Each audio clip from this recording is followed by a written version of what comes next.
That one glorious word represents more than just the geography between the Sabine and the Rio Grande. It represents a unique idea and way of life.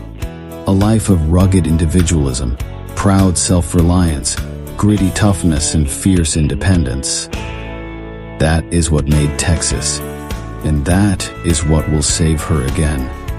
Howdy, folks. Sam Houston here. I want to thank you for tuning into the Feed Bandit podcast. Feed Bandit is the Texas first outdoors brand built by rabid Texans, for rabid Texans, and all those who aim to be one someday. We unapologetically promote the ideals that shape our Texas pride and Texas first patriotism through our love of hunting, the outdoors, and the gear and apparel we create. Texas, above all else, preserve the tradition, protect the legacy.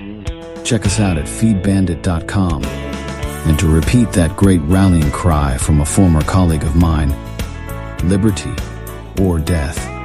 Now, enough of my talking. Here are a couple of bandits that love Texas as much as I do. Enjoy.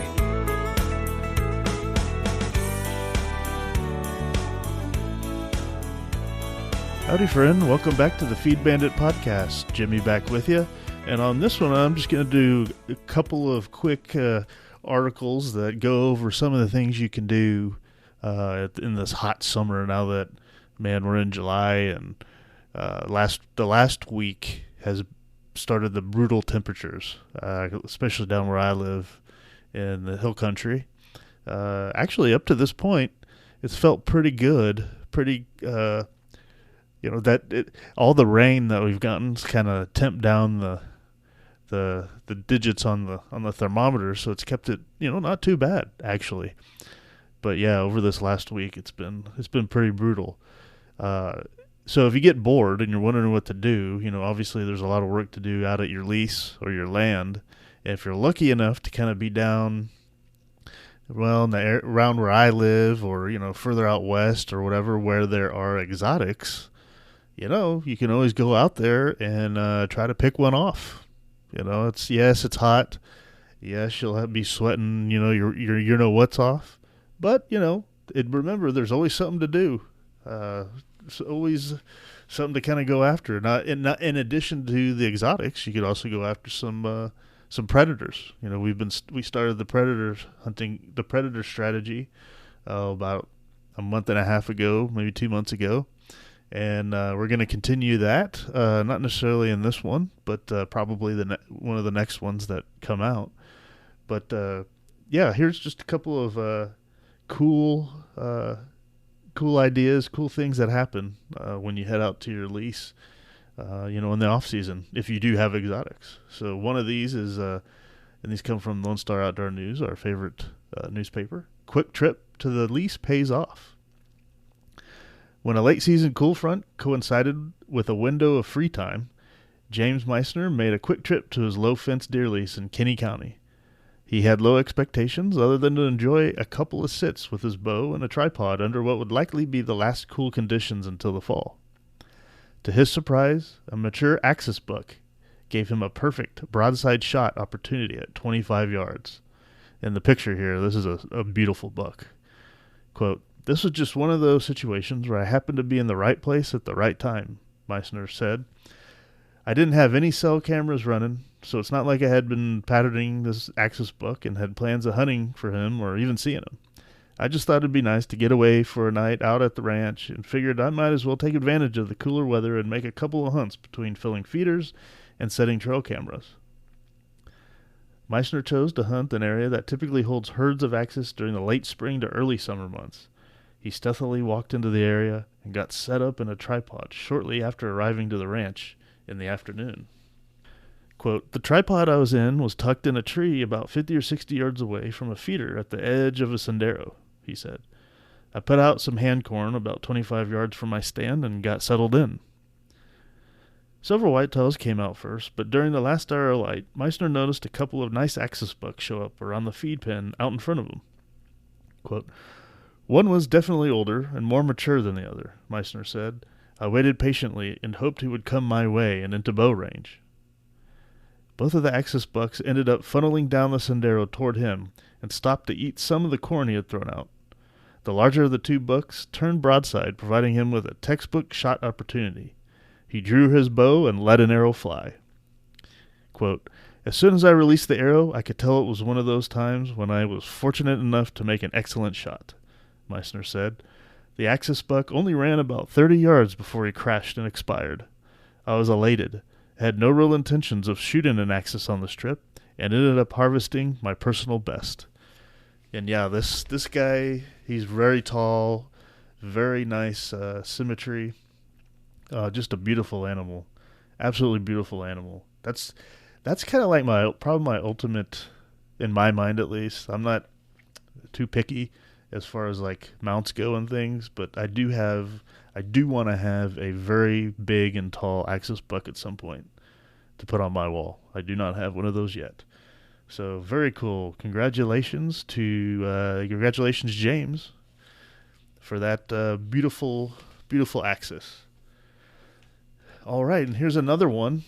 This has some interesting things as far as regulations go that I did not know about. So this one says public riverbed summer buck. So streams and riverbeds across the Lone Star State with an average width of 30 feet or more from their mouth up are considered navigable and can therefore be hunted as public land. It is only legal to hunt these waterways with a shotgun loaded with shot shells. Shotgun slugs are not allowed. So that is fascinating. So what does that mean? That does it say? So riverbeds with an average width of 30 feet or more from their mouth up are considered navigable and therefore can be hunted. Okay. And only shotgun shells. Miguel Morales was well aware of these regulations and knew of a riverbed in the Texas Hill Country that met the requirements and had frequent traffic from Axis herds. He had been wanting to try his hand at pursuing Axis in the waterways with a shotgun. On a whim, Morales gave his idea a shot with a buddy and ended up harvesting a mature Axis buck at 23 yards with 12-gauge double-aught buckshot.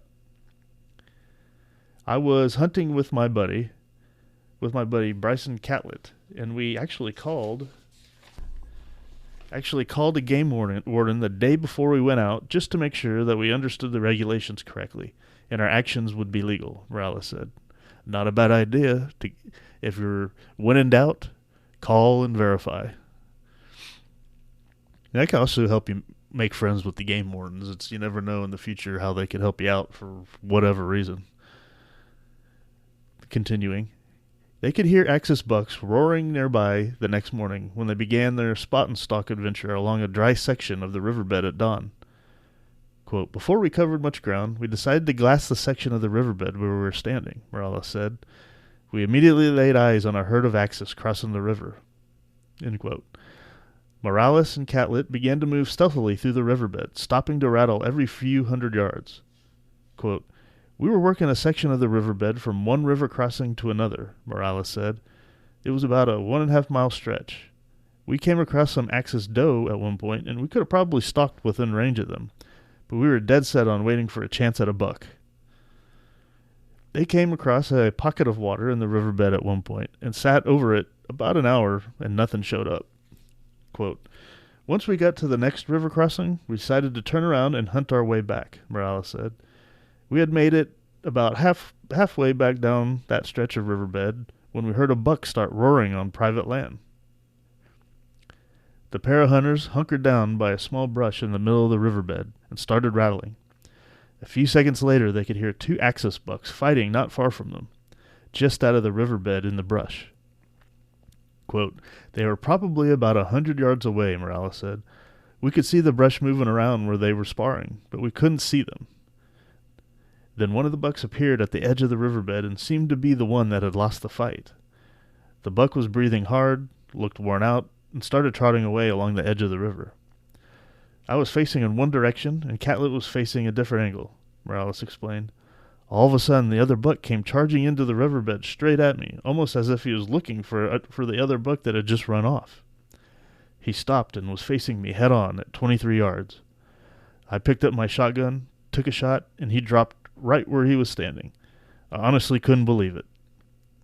End quote. The buck's main beams measured 31.25 and 31.5 inches respectively. I never would have thought that they were going to have a hunt like this, Morales said. I just wanted to try it, and it worked out. Wow. Well, congratulations to Miguel Morales for that one. That's a beautiful one as well. This picture, he looks just awesome. And it's cool how you took the picture in the riverbed. Just on that dry riverbed. Man, what a beautiful axis buck. So yeah, that's a couple of stories as far as hunting axis.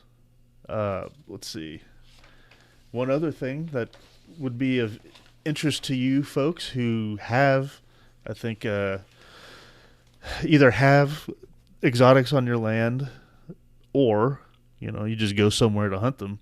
Did you know that paid helicopter hunting of aoudad has been approved? Yeah. So the Texas legislature passed SB 1245 allowing Trans-Pecos landowners, so I guess it's specifically in that area, to conduct helicopter-based hunting of aoudad with the appropriate permit beginning September 1st.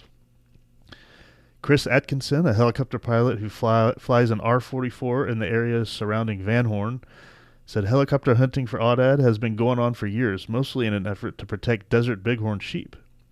We've been able to shoot aoudad for years, and TPWD has been paying for it, he said. Other landowners have, with a permit, removed aoudad via helicopter, hunting at their own expense. Why the need for the legislation, then? Lewis Harbison, a member of the Desert Bighorn Sheep Advisory Committee, said the bill allows landowners the ability to recoup costs by selling hunts. Otherwise it could be very costly to manage aoudad at the levels needed, Harbison said.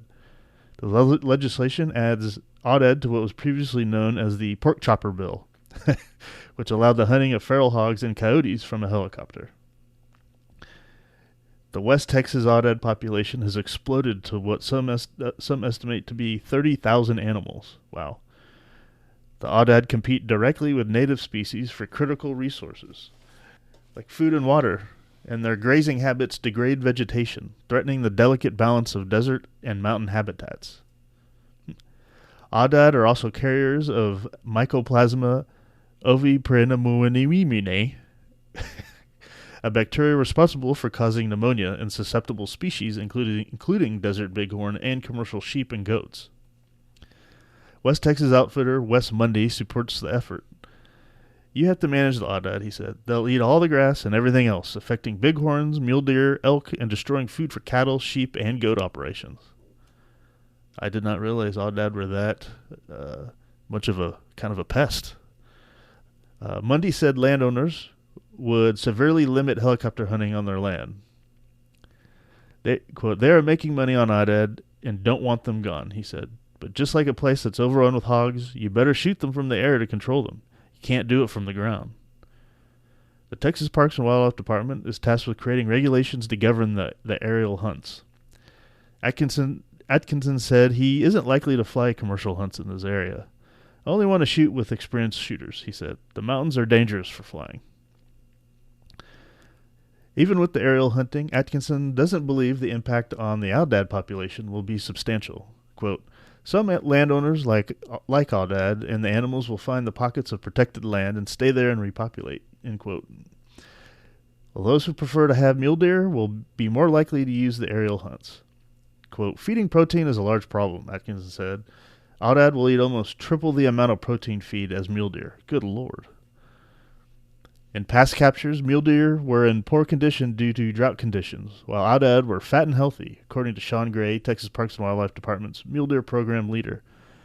It looked like the aoudad had been living on a fed ranch. In one aerial survey of the Chinati Mountains, biologists counted 7,800 aoudad, roughly one for every 40 acres, compared to just 500 mule deer. After an aerial gunning operation removed 5,700 aoudad there, the population rebounded to 3,400 within 5 months, primarily through prolific lambing. Wow. So they're almost like pigs. Quote, aoudad ewes are baby-making machines, said Froylan Hernandez, TPWD's Desert Bighorn Sheep Program leader. They can have twins, breed twice a year, and start young and bighorn ewes, which have a lamb a year, can't keep up with that.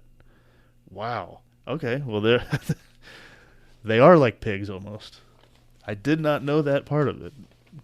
Did you know that part of it? I didn't know that part of it. Well, that's very interesting. All right. Well, I hope you enjoyed those articles and get you kind of fired up to what you could be doing out at your ranch, especially if you have some exotics going through there, and then especially if you have aoudad walking through. That's unreal. I did not realize they reproduced like that. I'm sure Corn Bandit knew that, but I did not know that. So yeah, whenever you see those, it's probably a good thing to take some out of the herd. Sounds like if you're not in a helicopter, then you may not really be culling the herd too much, because you see a pack of them and you shoot one of them, the rest run off. That's just typical. Someone else will fill in the gap, but I don't know. Anyway, so don't hold back on thinning some of that herd, just like you thin out the pig herds on your land. But remember, exotics you can shoot and pigs you can shoot right now. So if you got some free time, head out to your land and thin some of those herds, thin some of those packs. You'll have a good time doing it, and you'll do your whitetails, your mule deers, your axis. Well, I mean, unless you shoot the axis, but your axis herd probably a favor helping them out too. So anyway, with that, I'm going to leave y'all with this one. Really appreciate you listening. Head on over to feedbandit.com. Check out what we're developing. Hopefully y'all will like it, like some of the apparel we have that we're going to be coming out with. And then remember, support your local feed store, and y'all take care.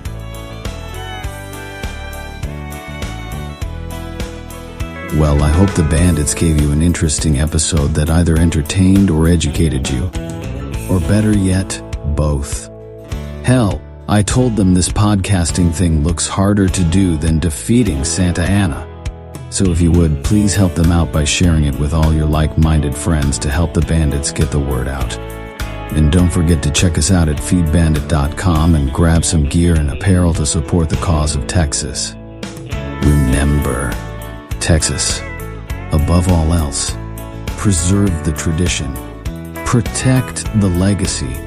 Finally, as I said some time ago on the eve of the great battle, and I vigorously repeat here again, be men, be free men, that your children may bless their father's name. Well, fellow bandit, until next time.